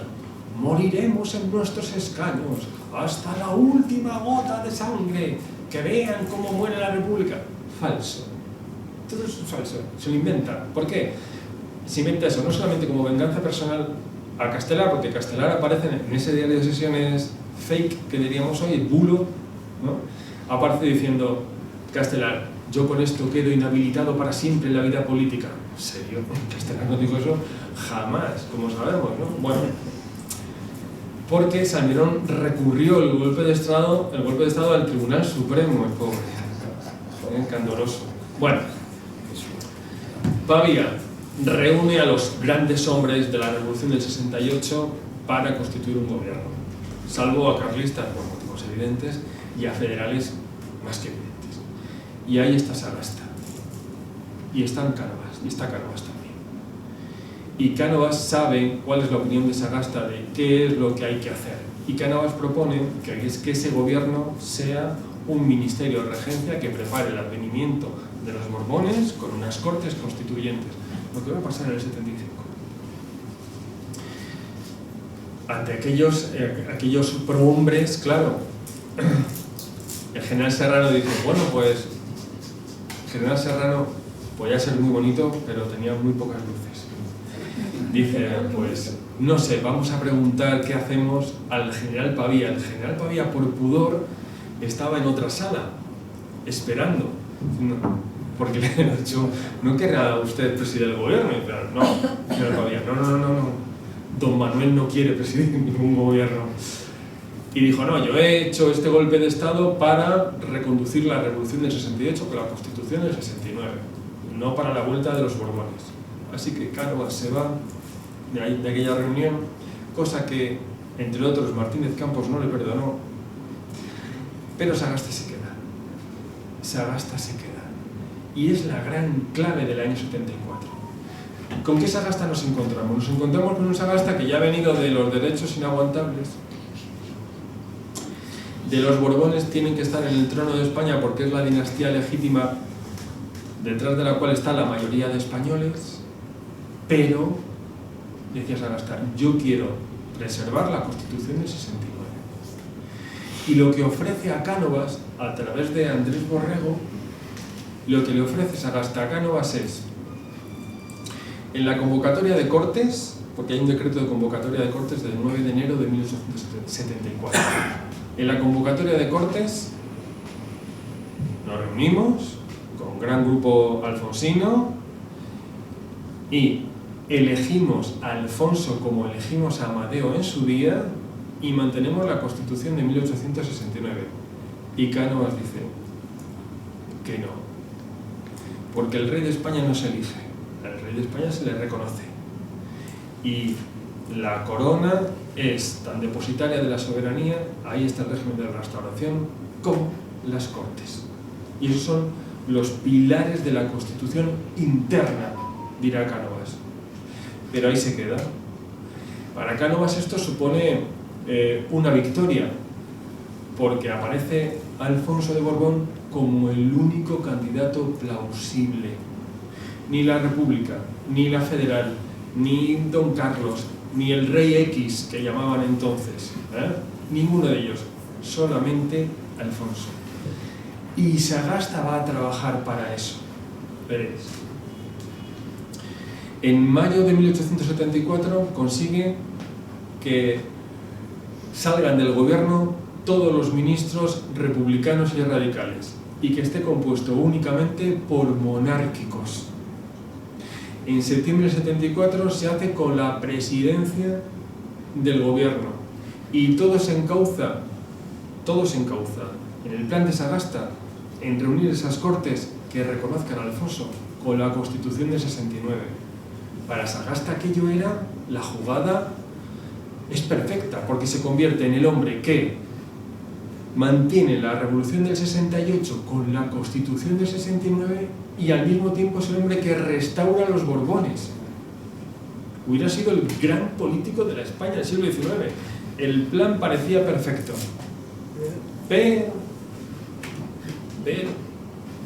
aparece el botarate, en opinión de Cánovas, que es Martínez Campos. Martínez Campos, que yo vi las cartas por un descendiente suyo que no me las dio, me las fotocopió, pero vio las cartas. Era un hombre que tenía mucha prisa por pronunciarse. Pensaba que cuanto más tiempo pasara, más se asentaría el general Serrano en la presidencia de la República. Y cuando... Bueno, no me quiero alargar mucho. Y van fracasando Martínez Campos hasta que el 1 de diciembre del 74, Cánovas publica el manifiesto de Sandhurst, en el que Alfonso se manifiesta como un príncipe, o que va a ser un rey liberal, católico y para todos los españoles. Porque, ojo, los que estaban con Martínez Campos entonces querían una restauración como ajuste de cuentas. Es decir, ajustar las cuentas con lo revolucionario del 68. Cosa que Cánovas no quería, por eso le llamaba Botarate. Porque además Martínez Campos lo quería hacer con un pronunciamiento, como finalmente lo hizo. Y Cánovas lo que temía era que se produjera una batalla y derramamiento de sangre. Y quería que Alfonso viniera con un movimiento nacional. Decía, los Borbones han ido con un movimiento nacional en septiembre del 68 y tienen que volver con otro movimiento nacional, sin sangre. El documento de Martínez Campos. ¿Y qué hace Sagasta? Sagasta es presidente del gobierno, pero el presidente de la República es Serrano, que está en el norte, dando la batalla a los carlistas. El intercambio de telegramas entre Serrano y el gobierno de Sagasta es entre trágico y cómico. Entre trágico y cómico, porque Serrano tiene muy claro que no va a hacerle la guerra a Alfonso, que no va a hacerle la guerra a Martínez Campos y que no va a seguir con ese gobierno adelante. Sagasta está completamente de acuerdo con Serrano. Es más, él ve que existe una oportunidad para el restablecimiento de la monarquía y a partir de ahí establecer un régimen constitucional. Hay algún ministro, como Augusto Ulloa, que le dice al general Serrano que establezcan el gobierno en Guadalajara. Ha sido una locura extrema. Sagasta es el que impulsa el que el gobierno considere que ha sido derrotado y que el pronunciamiento es un hecho y que hay que tirar hacia adelante. Y es el Sagasta con el que nos vamos a encontrar en la Restauración, del cual doy algunas pinceladas antes de que nos haga la noche. Ese Sagasta de la Restauración es el Sagasta que nos sirve como ejemplo de la gran clase política con la que nos encontramos en la Restauración, que es una clase política responsable y patriótica, leal y legal, tanto en el gobierno como en la oposición, que toma, tras la muerte de Alfonso XII, toma las riendas del régimen y no convierte a la corona en un pim pam pum como hicieron con Isabel II, en la cual depositaron toda la responsabilidad del funcionamiento del régimen. De Isabel II lo esperaron todo, que fueran nombrando a unos y a otros en el gobierno, en lugar de organizarse ellos y de alternarse en el poder. Y luego la culparon del mal resultado. Eso con Alfonso no podía pasar. Muere Alfonso y Sagasta y Cánovas y el resto de políticos tomaron las riendas del régimen. Bueno, la labor de Sagasta. En 1875, diciembre, él da un discurso fundamental en la reunión del Partido Constitucional en Madrid y dice: reconocemos la restauración de los Borbones y reconocemos las Cortes Constituyentes. Ese es un paso envidiable. Es el primer paso para constituir esa alternativa liberal. De hecho, en el año 1880, él consigue reunir a las facciones liberales y las une. Une al Partido Centralista de Alonso Martínez, reúne también a la facción de Martínez Campos, que se había definitivamente separado de Cánovas, y al Partido Constitucionalista en el Partido Liberal Fusionista. Pero no solo eso, sino que él acude a las Cortes en junio de 1880 y dice: estamos preparados, el Partido Liberal está ya preparado para llegar al poder, le reclama a Alfonso XII que ejerza su regia prerrogativa y le dice, además: nosotros caeremos siempre del lado de la libertad. ¿Qué está diciendo con eso? Que lo que quiere ver también por parte de Alfonso XII y de Cánovas es un gesto hacia el liberalismo. Es decir, que no se van a repetir las posturas exclusivistas de la época anterior, sino que va a ser un régimen verdaderamente plural y abierto. Consecuencia, el 8 de febrero de 1881 forma gobierno. Y esto va a ser un cambio importantísimo, porque rompe toda esa trayectoria retórica de oposición del liberalismo progresista hacia los Borbones y enseña que también los Borbones se abren a esas ideas progresistas, a unas ideas progresistas que están encauzadas dentro de la legalidad. No acaba ahí la labor, porque en el año 82 hay una parte de ese liberalismo que no acepta esa nueva situación, que es izquierda dinástica. Son estos renegados del Partido Constitucionalista, fundamentalmente Serrano, Posada Herrera y Cristino Martos, que fundan Izquierda Dinástica. Izquierda Dinástica. Bueno, también hombres importantes, con gran prensa, pero sin una estructura en el país. La idea de Sagasta desde el comienzo es, y a mí me parece una maniobra impresionante, es conducir a la izquierda dinástica dentro de su propio partido. De manera que cuando Posada Herrera forma gobierno a finales de 1883 y contesta Posada Herrera al discurso de la corona, y Sagasta escucha que este gobierno de izquierda dinástica quiere establecer el sufragio universal masculino y reformar la Constitución del 76, Sagasta dice: nosotros no hemos llegado hasta aquí para romper el sistema y volver a fórmulas del pasado. Nosotros reconocemos la soberanía compartida del rey de las Cortes y la Constitución del 76 como punto común entre liberales y conservadores españoles. Así que lo que hace es lleva a sus diputados a que voten contra el discurso del gobierno. Aquello, claro, es una desautorización del Ejecutivo, lo que lleva a la crisis del gobierno y a que sean sustituidos por Cánovas. La maniobra es estupenda, porque lo que hace es llevarles a la oposición con él y entrar en un periodo de negociaciones que se consolida en junio de 1885. El año es importantísimo, pero la actitud para el turno, la actitud para la alternancia ya la hemos visto antes. En junio de 1885, Alonso Martínez y Montero Ríos, de la Pedrada Cánovas, llegan a un acuerdo, es lo que llaman Ley de Garantías, que es cuando lleguen al gobierno van a establecer el sufragio universal masculino, el juicio por jurados y el derecho de asociación, fundamentales, que es llevar ideas de la Constitución del 69 al régimen del 76, sin romper la legalidad, sin levantarse en armas. Así que cuando muere Alfonso XII en noviembre del año 85, todo está propicio para la alternancia en el poder. No hay que convencer a Sagasta, no hay que convencer a Cánovas. Es el mismo Cánovas el que le dice a Alfonso, ya en su lecho de muerte, y se lo dice también a María Cristina, que el hombre adecuado para iniciar la regencia es Sagasta.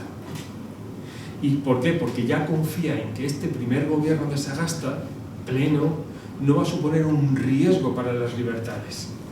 No va a poner en riesgo tampoco ni en peligro el régimen constitucional, sino que se van a ir alternando de una forma responsable y patriótica en el poder. De hecho, gobierna, aprueba el sufragio universal masculino y no pasa nada.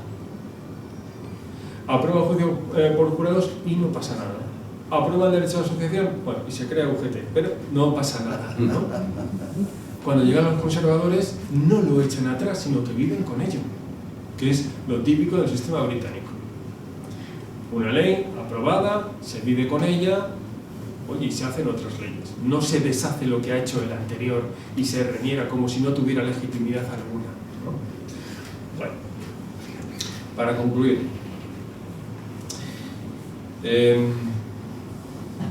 el Sagasta que El gran Sagasta es el Sagasta que aprende. Son estos hombres que significan, que le dan significado al liberalismo, porque el liberalismo no es una ideología. El liberalismo es una adaptación a la realidad y a las circunstancias. A diferencia de otras ideologías como el socialismo o el anarquismo, los liberales no intentan transformar la sociedad a su ideal, sino que adaptan las ideas a la realidad, a la sociedad. Eso hizo Sagasta. Desde un primer idealismo y un utopismo de lo todo o nada, de vayamos a la revolución, de vamos a salvar a España aunque la mitad de España no quiera, al hombre responsable y patriótico de la Restauración, hay un trecho en el cual el sexenio revolucionario es una escuela de política absoluta. Y es un viaje que yo creo que merece la pena resaltar. Él decía, y con esto yo sí que concluyo de verdad, decía, nuestro gran problema, el gran problema que tuvo el Partido Progresista fue, él lo llamó la populachería, lo que hoy llamaríamos la demagogia. Y para tener presencia política llamábamos a los instintos más bajos, a las emociones y a los sentimientos, y los sacábamos a la calle y les hacíamos gritar contra el gobierno y contra las otras ideas y los otros partidos. Y ese fue nuestro gran error. En lugar de organizar a la opinión pública, establecer costumbres públicas liberales en el pueblo, los utilizamos para llegar al poder. Y yo creo que con esto, si os parece, concluyo.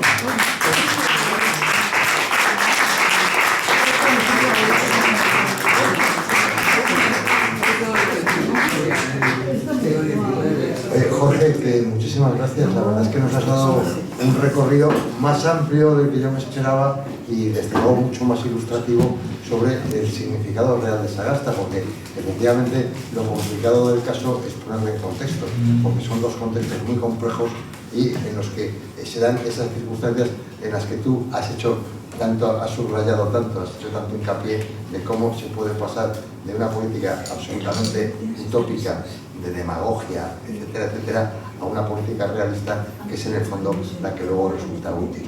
Pero sí me gustaría hacerte una precisión respecto a Diego de León Espartero, porque es verdad que Diego de León fue fusilado, parece ser que dirigió él mismo el pelotón de ejecución, no se quiso poner la venda.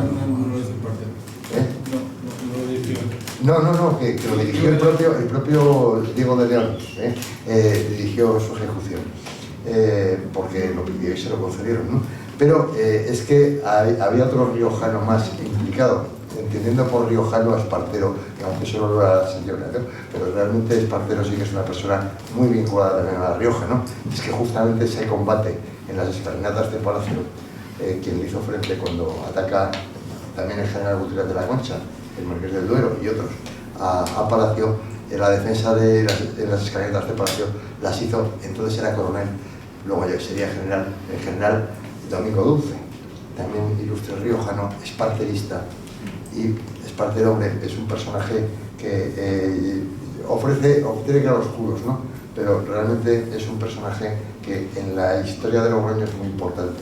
Basta ver la estatua que tiene. Como Sagasta también no tiene tanta estatua como Espartero, pero también tiene una estatua, nada más que fue una estatua que tuvo también su pequeña historia, ¿no? En el año 39 la decapitaron y la cabeza fue al río, que luego, yo no sé si se rescató o se recompuso, pero el hecho es que la estatua está puesta hoy en día. Son las obras del mismo autor, un catalán cuyo nombre no recuerdo ahora, que también es el autor de la estatua de Espartero de Madrid, y de la de Espartero de Logroño y la de Sagasta en Logroño. Oye, muchas gracias porque realmente ha sido un paseo delicioso. Perdón, sí. Estoy de acuerdo contigo, pero respecto a la estatua de Espartero, de Sagasta, sí, le cortaron la cabeza y tiraron el cuerpo y la cabeza de la boca. Se hicieron unas fotos muy bonitas, todos los que la tiraron, y cuando llegó la democracia, tuvimos un preclaro alcalde de Logroño y los fue llamando a todos. les dijo: os condeno, pero ahora mismo, si no va a haber una condena de otro estilo, a que saquéis la estatua de Sagasta, la recomponéis como estaba. El jardín que rodeaba eso, porque tenía una fuente, se queda como está y lo pagáis todos vosotros. ¿Estamos de acuerdo? Uy, sí, pues estamos de acuerdo. Había dos carlistas ahí que estaban más de acuerdo que nadie, porque fueron los que le arrancaron la cabeza al pobre Sagasta, que no se había metido con nada. De todas formas, son historias que en este barullo las comprendes, ¿no?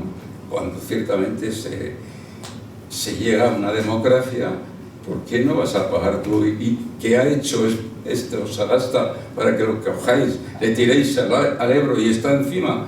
Pues como era bronce, pues estaba casi, lo tuvieron que fundir y recomponer como está ahora. Y así debería ser.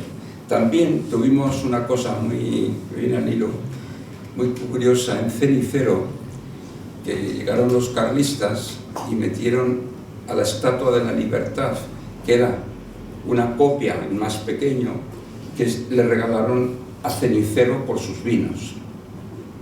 Por otra cosa.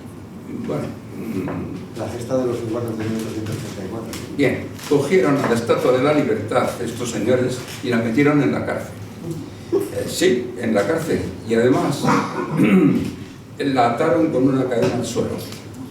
Y entonces, pues, mi primo Roberto y yo, que éramos muy pequeños, nos metieron en el calabozo, porque incendiamos una calle. Y no habíamos cumplido todavía 7 años. Y entonces, pues, vino el alcalde y nos metió en el calabozo. Y cuando nos cierran allí, que el calabozo era como en el oeste, era una puerta impresionante con una reja, y la gente: ¿qué hacéis? ¿Qué tal? ¿Qué pasa? Bueno, total, era así. Y decimos: oye, ¿y esta tía? Que no sabíamos ni quién era la Estatua de la Libertad, ¿no? Con el farol y atado al suelo, ¿qué habrá hecho? Que la han metido, pero con una cadena. Bueno, total, que un día pasa el tiempo y yo estoy leyendo Interview en donde trabajaba, en Olivetti, y veo la Estatua de la Libertad en Libertad. Joder, ¿cómo me suena esto? Me meto y era la Estatua de la Libertad, y la sacaron, cogieron a todos los que la metieron y la estropearon, y etcétera, etcétera. Le hicieron esto, y ahora perfectamente está en Cenicero, en donde se merece, con su fuente, con todo esto. Así que era muy normal y muy corriente, pero que la Estatua de la Libertad hayamos llegado. Es confuso nuestro siglo XIX, pero creo que ahí faltaba... Peor fue el 20, ¿no? Bueno, sí, pero hubo muchos más muertos, claro, y la gente escarmenta o escarmentamos. Pero que es muy curioso que lo que hacemos con las estatuas. Una te la tiras por el Ebro, por todo lo que había hecho era bueno, y otra, la Estatua de la Libertad. Llegan los carlistas, que es que en Cenicero además hay muchos carlistas todavía. Ahí creo que murió Zumalacárregui, muy cerca. Y la metes en la cárcel. ¿Pero a dónde vas? Por lo bonita que estaba en la ciudad. Bueno, era lo que quería decir, que no tiene que ver nada. Sí, la levantamos.